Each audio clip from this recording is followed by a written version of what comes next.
لنډه کیسه د غوړو بوتل.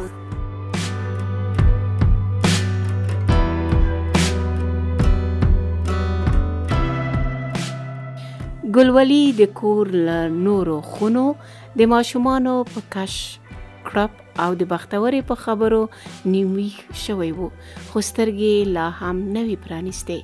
هغه د ژمي په اوږدو شپو کې هم په خوب نه و موړ. ذهن یې ویښ و، خو په ځان کې د پورته کېدو ځواک نه احساساوه. د معمول سره سم نن هم شپه تر ناوخته په موبایل په چټینګونو تیره کړې وه، او اوس په سهار کې چې ده به پاڅېدو ته زړه کاوه، کمپلې لکه د لومړیو شپو د ناوې په شان بیرته غېږې ته راښکه او جګېدو ته یې نه پرېښودل.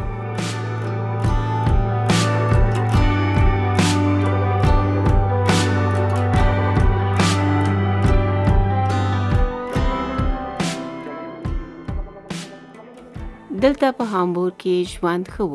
کور هم د پېښور له کوره لوی و او کار هم اسانه و او د ده لاس پرې بار و.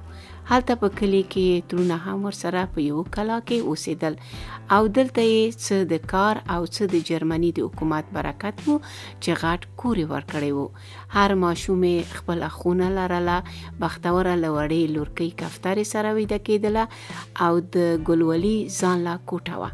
د 4 زامنو یوې لور او د یوې جوړې ژوند په هامبورګ کې پس د ګزارې و. جرمني ته د راتلو په لومړو ورځو شپو کې بختورې ګلولي څو وارې په غوږ وهلی و چې اوس خو شکر کور لوی دی او دلته په ټولو کورونو کې ښځه او خاوند په یوه کوټه کې څملي، نو دوی به هم دا کار وکړي. خو ولي که ولي نه و، نه خالي هم نه و. هغه پوهېدو چې پښتنې ښځې له چې د وخت ورکړو نو بیا دې په څټ سپریږي. هغه ورته ویلي و، ته خو د بل کلي نه واده شوې، خو زموږ رواج دی چې د ناوېتوب ورځې تېرې شوې او خدای پاک ماشوم درکړ، بیا نو لازمه نه ده چې ښځه او خاوند دې په یوه کوټه کې څملي. هغه ځان له لاره ویستله او په دې پلمه یې د شپې په نیټ لوفري کوله.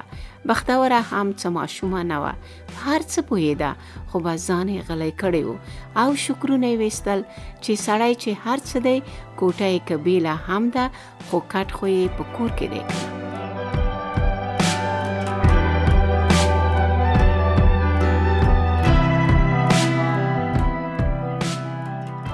تر دې ښځه بختوره ډیره کړې ده. هغه هیڅ نه پوهېده چې حکومت یې کورنۍ ته څومره سوسیال ورکوي او د ګلولي تنخوا څومره ده. خو څومره پیسې چې به خاوند ورکولې، هغې به په مشکله پکې میاشتنی مصرف برابرولی شو. صابره ښځه وه، په همدې لږو پیسو کې به هم صبر کاوه او یو څه به یې پکې سپمولې هم. دلته د بچو غم هم ورسره و، خو په کلي کې غریبه کورنۍ هم نه هېرېده چې یو څه پیسې به یې ټولې کړې، وطن ته به یې واستولې.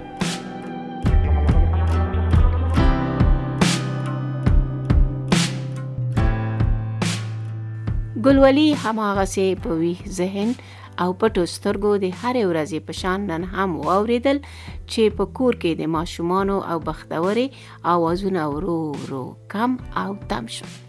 هغه پوه شو چې 4 واړه غټکي زامن یې په خپله ښوونځي ته په منډو لاړه. د هغوی ښوونځی نږدې و، پیاده به یې ورمنډه کړه، خو د کفترې وړکتون بیا لرې و. هغه به بختورې رسوله او 2 بسونه به یې بدلول. بختوره چې له کله نه ګلولي سره هامبورګ ته راغلې وه، بختوره ورځې په سترګو نه وه لیدلې. بس ژوند یې و، خو له کړاوه ډک. بس په همدې خوشحاله وه او ځان ورته بختوره ښکارېده چې تر نورو واده شوو خویندو یې دا لږ په نس مړه او په اروپا کې ده.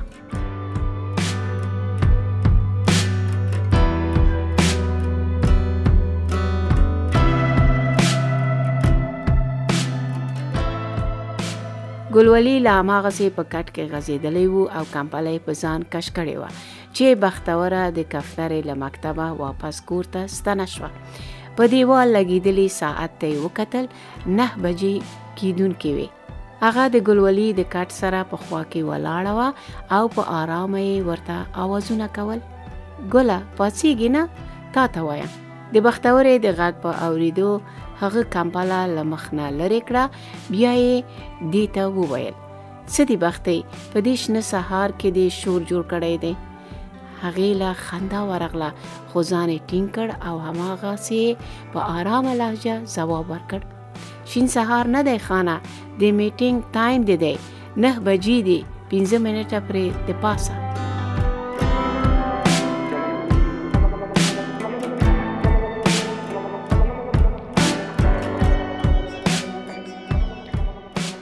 کرونا نوې ختمه شوې وه. ماشومان دا څو میاشتې کېدې چې له آنلاین ښوونځي نه بیرته د سکول ودانۍ ته د سبق لپاره تلل. خو ځینو شرکتونو او دولتي دفترونو خپلې اداري څانګې نیمې خلاصې او نیمې بندې ساتلې وې.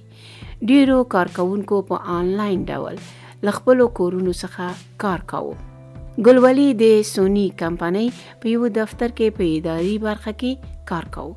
د هغه ټول کارونه په کمپیوټر باندې کېدل، نو ځکه لازمه نه وه چې دفتر ته ولاړ شي. خو د سهار د 9 بجو آنلاین میټینګ په پله سورات تیریدل وو. دوی باید په میټینګ کې په آنلاین ډول حاضر وای، خپل کار یې تشریح کړی وای او د مشر پوښتنې ځواب یې کړی وای. کله کله خو د دفتر مشر به په یو نیم کس غږ هم وکړ چې کیمره دې ولګوي. د بختورې له دې خبرې سره زر په خپل تخت کېناست. د تخت پر څنګ له میزه یې موبایل راواخیست. په دې وخت کې پر میز پروت ګیلاس لاندې پریوت، مات شو. بختورې وویل اوف الله، دا دې څه وکړل؟ هغې د صافي او خاککشۍ او جارو راخیستو لپاره د پخلنځي په لوري منډه کړه. خو له منډې سره یې پښه د کیلې په پوستي کې برابره شوه. وریاد شول چې سهار کفترې کیله خوړلې وه او لکه چې پوستکی د خزلو په بیلر کې نه و اچولی، همداسې غولي ته شړلی و. ښځه درز په ځمکه ولوېده. ګلولي بې له دې چې د بختورې د چغې پروا وکړي او یا هم کومک لپاره ورته جګ شي، موبایل یې روښانه کړ او میټینګ ته ننوت. هغه د نورو همکارانو خبرې اورېدلې. د میټینګ له ختمېدو وروسته یې بیا سر دروند محسوس کړ. ګنګ سو ځان سره یې وویل دا کولېسترول به مې یو ورځ وژني. هغه بیرته په کټ کې وخځېد او انتظار یې کاوه چې بختوره به ورته ناشته راوړي. د ډاکټر له بار منع کولو او سپارښتنې باوجود هم ناشته هماغسې پېښورۍ وه. د شیدو چای، هګۍ او پراټه چې به یې نه و خوړلي ورځ یې نه شوی پیلولی. سوچ یې کاوه نن به پراټه او هګۍ دومره پرې بده نه لګېږي، ځکه چې همکار احمد ورته د یو ډول قیمتي زیتونو د غوړیو نښه ورکړې وه او ده هم تېره ورځ په کلکه بختورې ته ویلي وو چې له مغازې څخه به د کور په سودا کې دا نوي زیتون غوړي راوړي. 2 کاله کېدل چې دوی په کور کې د ډاکټرانو او همکارانو په مشورو کله د زیتونو، کله د جوارو او کله نور قسمه قیمتي غوړي استعمالول، خو بیا یې هم نتیجه 0 وه. د ګلولي د کولېسترولو درجه خطرناکې سطحې ته رسیدلې وه چې اوس په ګولیو هم نه کنټرولېده. ډاکټر به ورته ویل که احتیاط ونه کړې زر به د شکرې او زړه په ناروغۍ اخته شي. خو د ګلولي زړه و چې له غوړو خوراکونو نه صبرېده.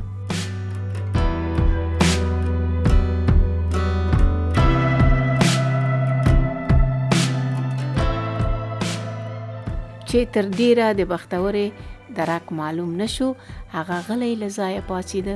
ویې لیدل چې د مات ګیلاس شیشې لا هم په غولي پرتې دي. په احتیاط له کوټې ووت. پخلنځی د ده کوټې ته مخامخ و. بختوره هلته نه وه. وړاندې لاړ، د پخلنځي میز یې تر نظر تیر کړ. ویې لیدل چې هیڅ هم درک نه لري. د نغري په خوا کې هماغه د زیتونو د غوړو پخوانی بوتل پروت دی. غوسه ورغله. سالون ته ولاړ. بختوره هلته هم نه وه. غوږ یې ونیو. پام شو چې د مشري زوی له کوټې نه د بختورې غږ راځي. د بختورې او د ماشومانو د خوب کوټې د کور په 2 منزل کې وې. غلی ورپسې ورغی. یو ډول وسوسه ورته پیدا شوه چې بختوره ولې نن د ناشتې د تیارولو په ځای د زوی کوټې ته ورغلې او پټې پټې خبرې کوي. د کوټې دروازه خلاصه وه. دی غلی د دروازې خواته ودرېده. ویې لیدل چې بختوره پر تلیفون له چا سره خبرې کوي. د هغې د موبایل لاسپیکر لوړ و. دی له خبرو پوه شو چې بختوره د احمد له مېرمنې زرغونې سره پر تلیفون خبرې کوي. دواړو هماغه د غوړو کیسه شروع کړې وه. ده واورېدل چې بختوره زرغونې ته وایي: زرغونې، ته د غوړو یو تش بوتل ماله راکولی شي؟ له هغې خوا ځواب راغی: ما خو زاړه بوتلونه په ګنډ کې اچولې. پرون مې د نوي بوتل سر خلاص کړ، نو د بوتل فوټو به در واستومه. خو له دې غاړې بختورې پرې بیا ټینګار وکړ: نه کنه مړې، فوټو مه رالیږه، زما بوتل پکار دی. ته داسې وکړه چې غوړي په یو بل لوښي کې ځان ته واچوه، تش بوتل یې ما ته وساته، زه نن درځمه، درنه به یې راوړمه. زرغونې ورته وویل: سمه ده، درته به یې وساتمه، کور دې لرې دی، دا تکلیف مې ولا که در باندې پیرزو شي. خو د غوړیو بوتل خو څه کتاب او یا موبایل هم نه دی چې د نري آغا په لاس دفتر ته ولیږمه او هغه به بیا ګلولي ورور ته ورکړي. زرغونې احمد ته له مینې د نري آغا نوم اخیسته او پر دې د احمد همکاران او د زرغونې خوارلنې هم خبر ول. د ګلولي نور زړه په تنګ شو. غاړې تازه کړې، له ننوتو سره یې بختورې موبایل بند کړ. مسکی شوه، ورته یې کړه: د امي فون و، بلډ فیشر یې های شوی دی. ګلولي ته وسوسه په زړه کې ورولوېده چې ښځه په بوتل څه کوي او هغه هم تش بوتل. خو ځان یې غلی ونیو. دواړه پخلنځي ته کوز شول. بختورې له یخچاله لامده کړي اوړه راواخیستل. تبه یې ولګوله چې پراټې ورته پخې کړي. ګلولي ورته ولاړ و. بختوره ورته مسکی شوه. په شوخۍ ترې وپوښتل: خانه، څنګه د ملنګ غوندې ولاړې؟ خیر خدای کنه؟ ګلولي ورته وویل: هیڅ هم نشته، رښتیا نن خو به هګۍ او پراټه په نویو غوړو کې پخوي کنه؟ بختورې ورته کړل: نه کنه، زه تېره ورځ بازار ته لاړمه خو پیدا مې نه کړل. په یوه ځای کې مې وموندل خو تصویر یې لږ بل شانتي کې و، نو وا مې نه خیستل. نن به یې له خیره راوړمه.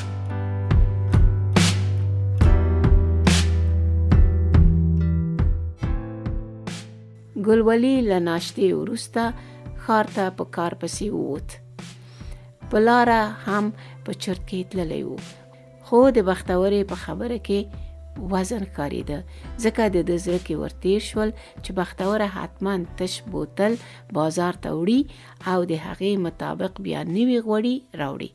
په دې خبره خوشحاله شو، خو شیطان به بیا اندېښنه په زړه کې ور واچوله چې ښځه په تش بوتل څه کوي. ټوله ورځ د باندې و. یو ځل یې پکې دفتر ته هم د لږ ساعت لپاره سر وښکاره کړ. دفتر ګرم و، خو د باندې ورځ باراني وه. د هامبورګ یخو ورځو به ګلولي ته وطنۍ ګرمې سمبوسې او پکوړې ورپزړه کولې. خو دلته په دې ښار کې بې له کوره په بل ځای کې دا خوراکونه د مرغۍ پی ول. له ځان سره یې ویل: که بختۍ پرون نوي غوړي راوړي وای، نو اوس به یې ورته د سمبوسو او پکوړو د پخولو فرمایش ورکړی وای. په همدې چرتونو کې مازدیګر د کور خواته روان شو. د کور په خوا کې د ټرام نه کوز شو او قدمونه یې چابه کړل. د هغوی د کور د پخلنځي کړکۍ د باندې کوڅې ته جوړه وه. د کړکۍ جالۍ نیم کښه وه. دی ورغی چې بختورې سره ټوکې وکړي او لږه یې وډاره کړي. د مخ نیم کښې جالۍ ته ورنږدې کړ. حق پک پاتې شو.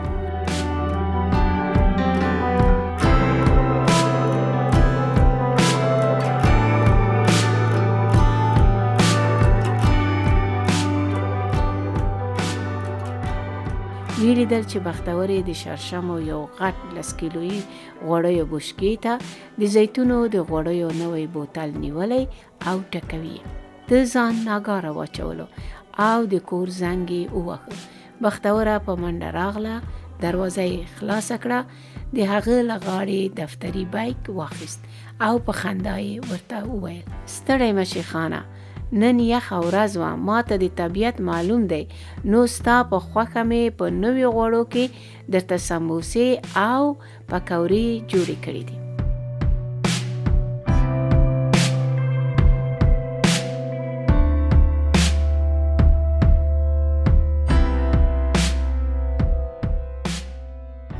د لیکلو نیټه 2023 کال د مارچ 25 پراګ.